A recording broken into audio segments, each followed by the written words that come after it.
அன்பார்ந்த தோழர்களே, என் உயிரின் உயிரான விடுதலை சிறுத்தைகளே, அனைவருக்கும் வணக்கம். இன்னும் சரியாக ஒரு வார காலமே எஞ்சியுள்ளது. இந்த ஒரு வார கால இடைவெளியில் நாம் இன்னும் தீவிரமாக களப்பணி ஆற்ற வேண்டும். கட்சியில் பொறுப்புகளுக்காக ஒவ்வொரு நாளும் நூற்றுக்கணக்கிலே, இன்னும் சொல்ல போனால் ஆயிரக்கணக்கிலே தோழர்கள் வந்து இங்கே குவிந்த வண்ணம் இருக்கிறார்கள். காலை 8 மணிக்கு தொடங்கினால் நள்ளிரவு வரையிலும் இந்த சந்திப்புகள் தொடர்கின்றன. பெரும் நெருக்கடியான சந்திப்பாக இது இருக்கிறது. 10 மணி நேரம் அல்லது 15 மணி நேரம் என்று இந்த சந்திப்புக்கான நேரம் காலம் ஒவ்வொரு நாளும் செலவாகி கொண்டிருக்கிறது. என்னாலும் மாநாட்டு பணிகளை கவனிக்க இயலவில்லை. நாளையிலிருந்து பொறுப்புகள் நியமனம் நிறுத்தி வைக்கப்படுகிறது தற்காலிகமாக. இதுவரையில் முடிவு செய்தவை அனைத்தும் நாளை மறுநாள் வெளியிடப்படும். நாளையிலிருந்து இந்த சந்திப்புகள்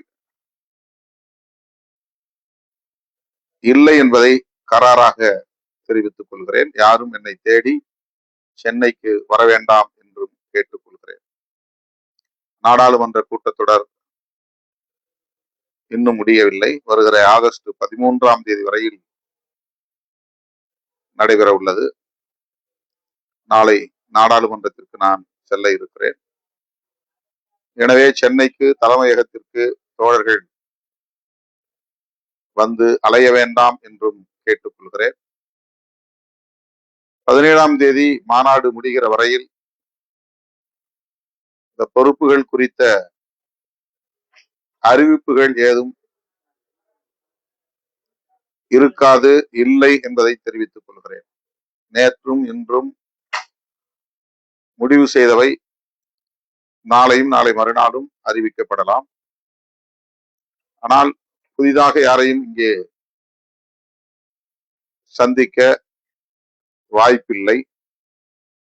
எனவே மாநாடு முடிந்த பிறகு தோழர்கள்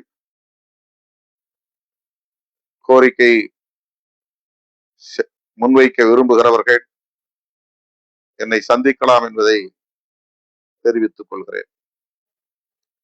மாவட்ட செயலாளர்கள் மாநாட்டுக்கு நிதியளிக்க வேண்டும் என்று நான் வேண்டுகோள் விடுத்தேன். மாவட்ட செயலாளர்கள் வழங்க வேண்டும் என்று சொன்னால் மாவட்ட செயலாளர்களுக்கு மட்டும்தான் பொறுப்பு என்று பலரும் கருதுகிறார்கள். எனக்கு இந்த பொறுப்பு வேண்டும், அந்த பொறுப்பு வேண்டும் என்று மல்லுக்கட்டி பொறுப்புகளை வாங்குகிற தோழர்கள் இந்த மாநாட்டுக்கு தங்களால் ஆன பணிகளை செய்ய வேண்டும் என்கிற ஒரு துடிப்பும் பெற்றிருக்க வேண்டும். அதிலே நிதி அளிப்பதும் ஒரு கடமை.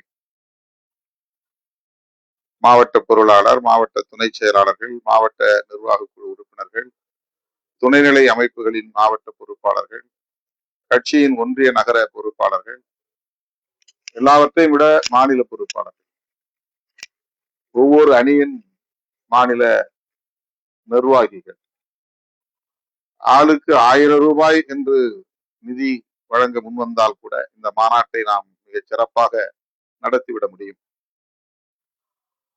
234 மாவட்ட செயலாளர்களில் இதுவரையில் 107 பேர் தான் நிதியளிக்க முன்வந்திருக்கிறார்கள். மாநில பொறுப்பாளர்கள் ஒரு சிலர் தான் நிதி வழங்கியிருக்கிறார்கள். மாவட்ட செயலாளர்களில் சிலர் நான் விடுத்த வேண்டுகோளையும் தாண்டி அதிகமான தொகையை திரட்டி தந்திருக்கிறார்கள். நேற்று கூட பொன்னேரி மாவட்ட செயலாளர் எல்லோரையும் இங்கே அழைத்து வந்து ஏறத்தாழ 6.5 லட்சத்துக்கு மேலான நிதியை வழங்கியிருக்கிறார். ஒரு சில மாவட்ட செயலாளர்கள் அப்படி கூடுதலாக நிதியை வழங்கி இருக்கிறார்கள். அவர்களுக்கு நான் பாராட்டுகளையும் நன்றியையும் சொல்ல விரும்புகிறேன். பல மாவட்ட செயலாளர்கள் இதை ஒரு கடமையாக கருதாமல் தவிர்க்கிறார்களோ என்ற ஐயம் எனக்கு எழுகிறது. நிறைய பொறுப்புகள் இருக்கின்றன. சுவர விளம்பரம் எழுத வேண்டும், துண்டறிக்கைகள் அச்சிட வேண்டும், விளம்பர பதாகைகள் ஆங்காங்கே வைக்க வேண்டும். எல்லாவற்றையும் விட வண்டி வாகனங்கள் முன்பதிவு செய்து உறுதிப்படுத்த வேண்டும், அதற்கான வாடகைகளை செலுத்த வேண்டும் என்கிற பெரும் பணி இருப்பதை நான் அறிவேன். ஆனாலும் கூட அதையும் தாண்டி மையப்படுத்தப்பட்ட செலவு எவ்வளவு என்பதை உங்களால் யூகிக்க முடியும். ஒவ்வொரு முறையும் அதற்காக நாம் எவ்வளவு சிரமப்படுகிறோம் என்பதையும் நான் உயர்நிலைக்குழு கூட்டத்தில் அல்லது மையக்குழு கூட்டங்களில், தனிப்பட்ட சந்திப்புகளில் விளக்கி இருக்கிறேன். ஆகவே இயக்கத்தின் முன்னோடிகள் இப்போது நாம் அறிமுகப்படுத்தி இருக்கிற QR கோட் மூலமாக உடனடியாக தங்கள் வலிமைக்கு ஏற்ப நிதி வழங்க வேண்டும், வங்கி கணக்கில் செலுத்த வேண்டும், அல்லது நேரில் தலைமையகத்தில் இதற்கென்று காத்திருக்கிற கட்சியின் பொருளாளர் தம்பி SS பாலாஜி அவர்களை சந்தித்து ஒப்படைக்க வேண்டும் என்று கேட்டுக்கொள்கிறேன். இதற்கென்று நிதிக்குழு, தலைமை ஒருங்கிணைப்பு குழு ஏற்கனவே அறிவிக்கப்பட்டது. அதிலே சில முன்னணி பொறுப்பாளர்கள் மாவட்டந்தோறும் சுற்றுப்பயணம் செய்து, தம்பி SS பாலாஜி, புதிதாக முதன்மை செயலாளராக பொறுப்பேற்றிருக்கிற ஆதிமொழி போன்றவர்கள் பல மாவட்டங்களுக்கு நேரிலே சென்று மாநில பொறுப்பாளர்களை, மாவட்ட பொறுப்பாளர்களை சந்தித்து மாநாட்டுக்கு ஆட்களை திரட்டுகிற பணிகளை முடுக்கிவிட்டு இருக்கிறார்கள். நிதி வழங்க வேண்டும் என்பதையும் வலியுறுத்தி இருக்கிறார்கள். நானும் பலமுறை நேரலையில் இதனை ஒரு வேண்டுகோளாக உங்கள் முன்னால் தொடர்ந்து வலியுறுத்தி வருகிறேன். இன்னும் இருக்கிற நாட்கள் மிக மிக குறைவு. இன்றைக்கு தேதி 9, இடையிலே 8 நாட்கள் தான், இன்னும் சொல்ல போனால் 7 நாட்கள் தான் இருக்கின்றன. ஆகவே உங்கள் பணிச்சுமைகளுக்கு இடையிலே, பொருள் செலவுக்கு இடையிலே தலைமைக்கு ஒத்துழைக்கும் வகையில் நிதி அளிக்க முன்வர வேண்டும் என்று கேட்டுக்கொள்கிறேன். மிக மிக இன்றியமையாத ஒரு தேவையாக உள்ளது.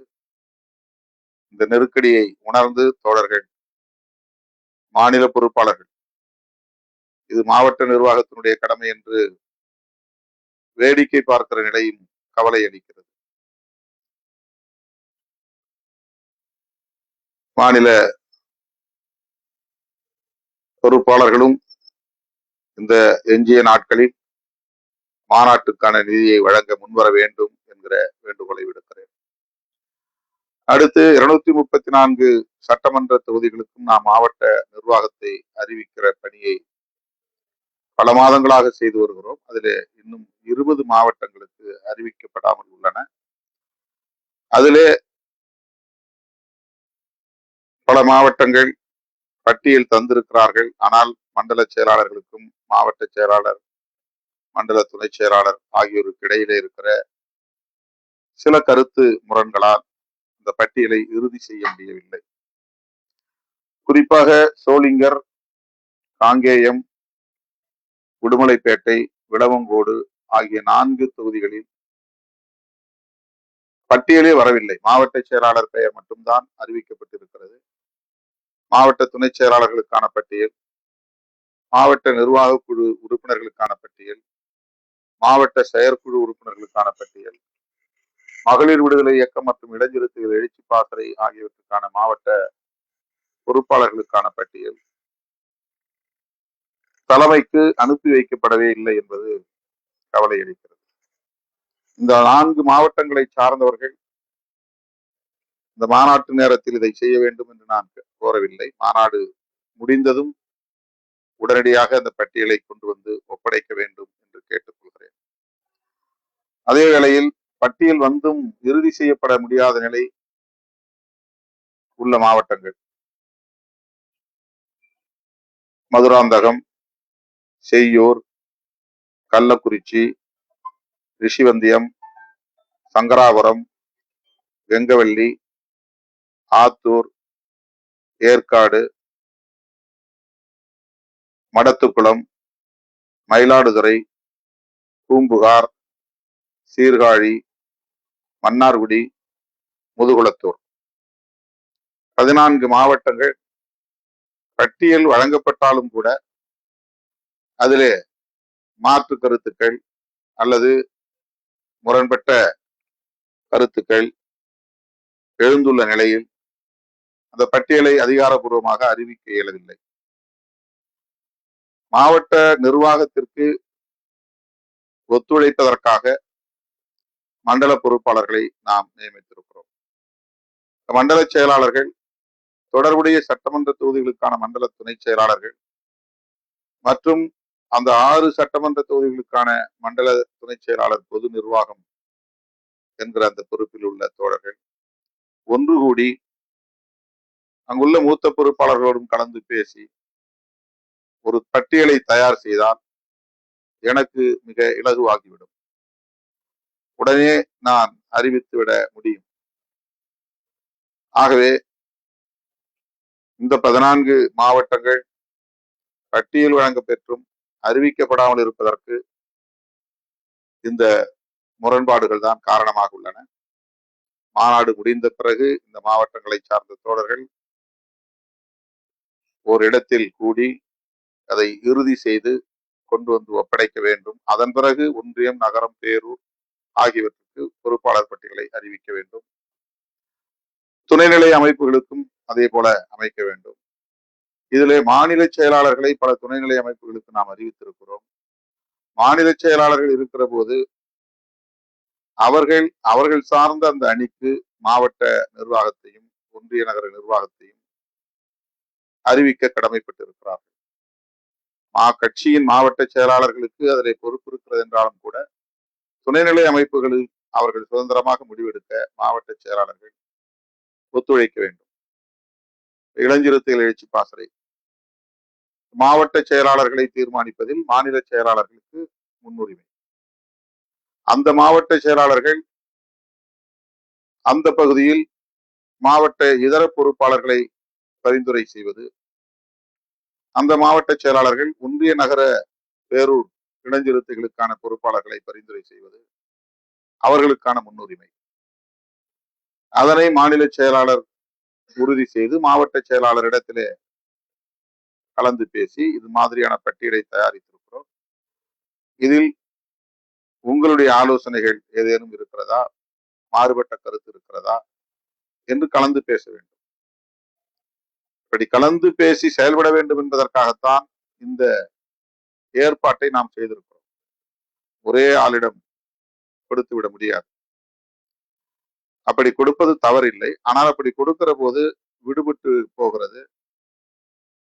மூத்த பல பொறுப்பாளர்கள் தங்களுக்கான வாய்ப்பு மறுக்கப்படுவதாக எண்ணுகிற போது கட்சியில் உள்ள சில முன்னணி பொறுப்பாளர்களிடத்திலே அவர்கள் மூத்த பொறுப்பாளர்களிடத்திலே முறையிடுவது தவிர்க்க முடியாதது. ஆகவே அவர்கள் அந்த பரிந்துரைகளோடு வந்து தலைமையை சந்திப்பது தவிர்க்க முடியாத ஒன்று.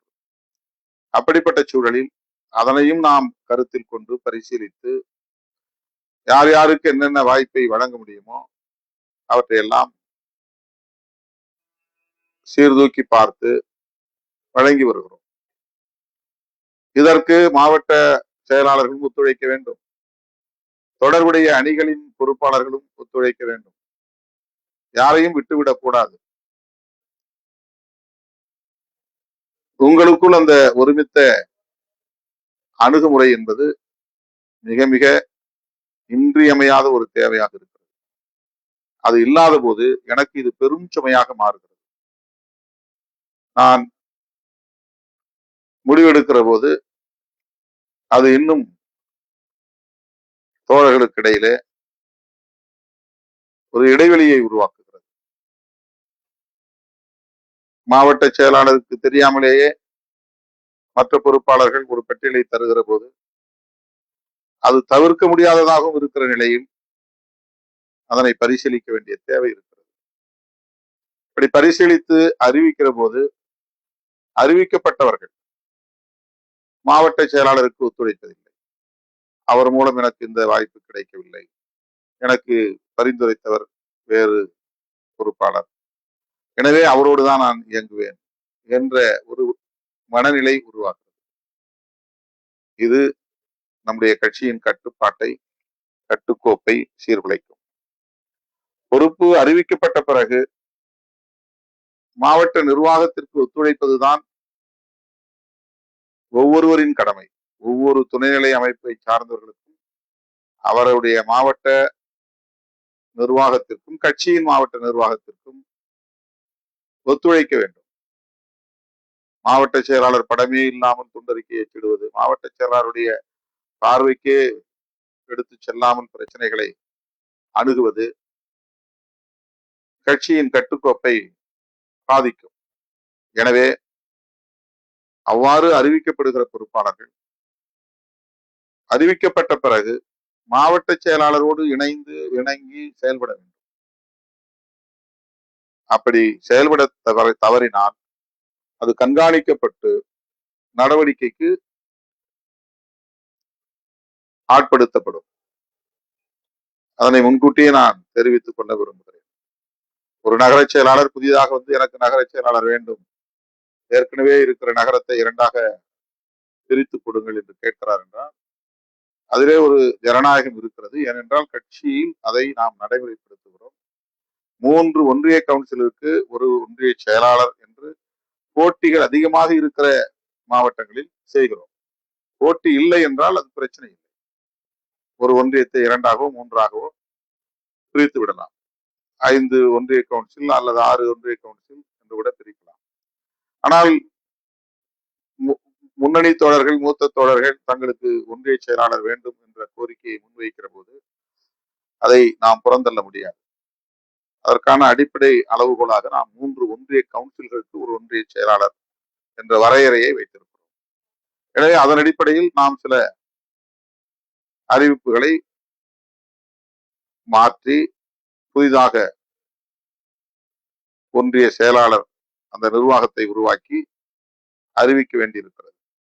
இதற்கு மாவட்ட செயலாளர்களும் புரிந்து கொண்டு ஒத்துழைக்க வேண்டும். அவ்வாறு அறிவிக்கப்பட்ட பின்னர் அறிவிக்கப்படுகிற பொறுப்பாளர்கள் மாவட்ட செயலாளரோடு இணைந்து செயல்பட வேண்டும். இது மிகவும் முக்கியமான ஒரு தகவல். சில மாவட்டங்களில் கடந்த காலங்களில் நாம் பிரித்ததை போல ஒன்றிய நிர்வாகத்தை பிரித்திருக்கிறார்கள். மாநாட்டுக்கு பிறகு தேவைப்பட்டால் நான் தற்போது சொன்னதை போல 3 ஒன்றிய கவுன்சில்கள் என்கிற நிலப்பரப்புக்கு ஒரு ஒன்றிய செயலாளர் என்கிற அடிப்படையில் பிரித்து அறிவிக்கப்படும் என்பதை தெரிவித்துக் கொள்கிறேன். அதை போல நகரம் எந்த நகரமாக இருந்தாலும் அங்க 2 காலனி தான் இருக்கு, 1 காலனி தான் இருக்கு, அது பிரச்சனை கிடையாது. எல்லா நகரங்களையும் 2ஆக பிரிக்க வேண்டும். நிர்வாகத்தை முதலில் நாம் கட்டமைத்துக் கொண்டு கிளை இல்லாத இடங்களில் கிளையை உருவாக்குவோம். தலித் மக்கள் வசிக்கிற பகுதிகளில் மட்டும்தான் பணியாற்ற வேண்டும் என்று கருதாமல் தலித் அல்லாதோர் பகுதிகளிலும் ஜனநாயக சக்திகளை அடையாளம் கண்டு அவர்களை கட்சிக்குள் இணைத்து அவர்களோடு பயணிக்கிற ஒரு நிர்வாகத்தை நாம் வலுப்படுத்த வேண்டும். அவர்களை நிர்வாகத்துக்குள் இணைக்க வேண்டும். அப்போதுதான் ஒரு அரசியல் கட்சி என்கிற வலிமையை நாம் பெற முடியும். அனைத்து தரப்பு மக்களுக்குமான ஒரு பேரு இயக்கமாக இது இன்னும் பரிணமிக்க முடியும். எனவே தோழர்கள் இந்த அடிப்படையை புரிந்து கொள்ள வேண்டும். ஏதோ என்னை தேடி வருகிறார்கள், நான் அவர்களுக்கு பொறுப்புகளை வாரி வழங்கி விடுகிறேன், அது உங்களுடைய நிர்வாக கட்டமைப்புக்கு குந்தகம் விளைவிப்பதாக இருக்கிறது என்று கருத வேண்டாம். இது ஒரு ஜனநாயகத்தன்மையை நாம் பின்பற்றுகிறோம். இந்த மறுசீரமைப்பின் நோக்கமே அதிகார பரவலாக்கம் என்பதுதான். வேறு எந்த கட்சியிலும் இந்த நடைமுறையை பின்பற்றாத போது நாம் பின்பற்றுகிறோம். அந்த அளவுக்கு தேவை நம்முடைய இயக்கத்திலே இருக்கிறது. யார் ஆளுங்கட்சியாக வந்தாலும், யார் எதிர்கட்சியாக இருந்தாலும், யாருடைய கட்சி எதிர்காலத்தில் சிறப்பாக இருக்கும் என்ற கணிப்புகள் ஒருபுறம் இருந்தாலும், அதை பற்றியெல்லாம் பொருட்படுத்தாமல் இந்த கட்சியில் எனக்கு என்ன அங்கீகாரம் என்கிற அந்த கேள்வி, அதற்கான ஒரு போட்டி பார்க்கிற போது ஒரு வகையிலே நான் பெருமைப்படுகிறேன், மகிழ்ச்சி அடைகிறேன். அந்த வகையில் அனைத்து தரப்பினரையும் நாம் பல்வேறு துணைநிலை அமைப்புகளில் கொண்டு வந்து அவர்களை நிர்வாகத்தில் இணைக்கிறோம். இஸ்லாமியர்களை, பெண்களை, தலித் அல்லாதோரை, கிறித்தவ சமூகத்தை சார்ந்த மக்களை, புதிதாக வருகிறவர்கள் ஏற்கனவே எந்த பொறுப்பிலும் இருந்திருக்க வாய்ப்பில்லை. ஆனால் அவர்களுக்கு நாம் மாவட்ட நிர்வாகத்திலோ மாநில நிர்வாகத்திலோ வழங்க வேண்டி வரும். அது தவிர்க்க முடியாதது. அவர்கள் ஏற்கனவே 10 வருடம் வேலை செய்திருந்தால்தான், மாவட்டத்தில் பணியாற்றி இருந்தால்தான் மாநிலத்திற்கு போட வேண்டும் என்கிற வரையறை ஒருபுறம் இருந்தாலும், ஜனநாயக சக்திகளை அரவணைக்கிற அணுகுமுறையில் அந்த வரையறைகளை தாண்டி சிலருக்கு பொறுப்புகளை வழங்க வேண்டி வரும். அதையும் நாம் உள்வாங்கிக் கொள்ள வேண்டும், புரிந்து கொள்ள வேண்டும். இது குறித்து நாம் விரிவாக பேசுவோம். தமிழ் தேசிய எழுச்சி மாநாடு இன்றைக்கு தமிழக அரசியல் களத்தில் பரவலாக பேசுபொரு பொருளாக மாறி இருக்கிறது. இப்போதைக்கு இந்த மாநாட்டை நடத்த வேண்டிய தேவை என்ன என்கிற விவாதமும் ஒருபுறம் நடக்கிறது. பாரதிய ஜனதா மற்றும் சங் பரிவார் அமைப்புகள் ஒரு தேசியவாதத்தை கட்டமைத்து வருகிறார்கள் என்பதை நாம் அறிவோம். அவர்கள் விரும்புகிற ஒரு தேசியத்தை நிறுவ முயற்சித்துக் கொண்டிருக்கிறார்கள். புரட்சியாளர் அம்பேத்கர் கண்ட கனவை சிதைக்கும் வகையில் அவர் விரும்பிய தேசத்தை உருவாக விடாமல் தடுக்கிற முயற்சியில் அவர்கள் ஈடுபட்டு வருகிறார்கள். அதற்கு அவர்கள் கையாளுகிற தேசியவாதம் மிகவும் ஆபத்தானது. அது மதவழி தேசியவாதம். அந்த மதவழி தேசியவாதத்தை அவர்கள் உயர்த்தி பிடிக்கிற போது நாம் அதற்கு மாற்று தேசியவாதத்தை முன்வைக்க கடமைப்பட்டவர்களாக இருக்கிறோம். அதுதான் மொழிவழி தேசியவாதம். இந்த மொழிவழி தேசியவாதம் இளம் தலைமுறையினரிடத்திலே எடுபடுமா என்ற கேள்வி பலர் எழுப்புகிறார்கள். நாம் பேசத்தான் ஒரு பிரச்சனை மக்களுக்கு போய் சேரும், ஒரு பொருள் மக்களின் பார்வைக்கு அவருடைய கவனத்திற்கு போய் சேரும். இதிலெல்லாம் அவர்களுக்கு ஈடுபாடு இருக்காது என்று நாமே ஒரு முன்முடிவுக்கு வந்து பேச வேண்டிய அரசியலை பேசாமல் விட்டுவிட முடியாது. உரையாடலுக்கு உட்படுத்த வேண்டிய கருத்தியலை உரையாடலுக்கு உட்படுத்தாமல் நாம் விலகி நிற்க முடியாது. எதிர்வரும் இளம் தலைமுறையினர் எதை விரும்புகிறார்களோ அதற்கு ஏற்ப அரசியல் செய்வது என்கிற நிலைக்கு நாம் ஆளாகிவிட்டால் நாம் விரும்புகிற ஒரு தேசத்தை நம்மால் கட்டி எழுப்ப முடியாது. ஆகவே சங் பரிவார்கள் முன்வைக்கக்கூடிய ஒரு தேசியவாதம், மதவழி தேசியவாதம், இந்து ராஷ்டிரம் என்கிற தேசியவாதம் இங்கே நீர்த்து போகவில்லை. அது இன்னும் பேரூரு கொண்டு வளர்ந்து வருகிறது. அதற்கான எல்லா ஏற்பாடுகளையும் சங் பரிவார்கள் செய்து வருகிறார்கள். ஒரே தேசம், ஒரே கலாச்சாரம் முக்கியமான முழக்கமாகும். ஒரே தேசம், ஒரே மதம் என்பதுதான் அடிப்படை கருத்தியலாகும். ஆக ஒரே மதம் என்றால் அது எந்த மதம், எத்தகைய மதம் என்பதை நம்மால் யூகிக்க முடியும். கிறிஸ்தவத்திற்கோ இஸ்லாத்திற்கோ அல்லது பிற மதங்களுக்கோ இங்கே இடமில்லை என்பதை வெளிப்படையாக இன்றைக்கு சங்க பரிவாரங்கள் உரத்து பேசி வருகிறார்கள். பன்மைத்துவம் என்பது அரசமைப்பு சட்டத்தின் உயிர் மூச்சு கோட்பாடுகளில் ஒன்று. பல மதங்கள், பல மொழிகள், பல தேசிய இனங்கள், பல கலாச்சாரங்கள் இந்த மண்ணில் பாதுகாப்போடு இருக்க வேண்டும் என்பதற்காக உருவாக்கப்பட்டிருக்கிற ஒரு பாதுகாப்பு அரண்தான் அரசமைப்பு சட்டம் என்பதை நாம் அறிவோம். எனவே புரட்சியாளர் அம்பேத்கர் அவர்கள் கண்ட கனவை நனவாக்க வேண்டுமானால் பன்மைத்துவத்தை பாதுகாத்தாக வேண்டும். ஒரே மதம், ஒரே தேசம், ஒரே மதம், ஒரே கலாச்சாரம் என்கிற அந்த அரசியல் சங்க பரிவாரங்களின் தேசியவாத அரசியலாக இங்கே வலிமை பெற்று வருகிறது. அதற்கு மாற்றாக நாம் உரத்து பேச வேண்டிய தேசியவாதம் தான் மொழிவழி தேசியவாதம். பிற மொழியை பேசக்கூடிய மக்களுக்கு முன்னோடியாக தமிழ்நாடு எப்போதும் விளங்குகிறது. அந்த வகையிலே நாம் பேசுகிற இந்த தமிழ் தேசியம் என்பது ஒவ்வொரு மாநிலத்திலும் மொழிவழி தேசியமாக எதிரொலிக்கும். அத்தகைய தாக்கத்தை ஏற்படுத்தக்கூடிய மாநாடாக இந்த மாநாடு அமைய வேண்டும். எனவே இத்தனை காலம் நாம் நடத்திய மாநாடுகளை எல்லாம் விட, அந்த மாநாடுகள் ஏற்படுத்திய தாக்கத்தை எல்லாம் விட இந்த மாநாடு மாபெரும் வெற்றியை பெற வேண்டும், தாக்கத்தை ஏற்படுத்த வேண்டும். வெற்றி பெறும், மகத்தான தாக்கத்தை ஏற்படுத்தும் என்கிற நம்பிக்கையோடு நான் காத்திருக்கிறேன். உங்கள் திருமுகங்களை காண ஆவலோடு காத்திருக்கிறேன். அன்றைக்கு உளுந்தூர்பேட்டையில் சந்திப்போம். பொறுப்புகளுக்காக வந்து தலைநகரத்தில் குவிந்து கிடக்காமல் இந்த எஞ்சிய நாட்களில் மாநாட்டுக்காக களப்பணி ஆற்றுங்கள்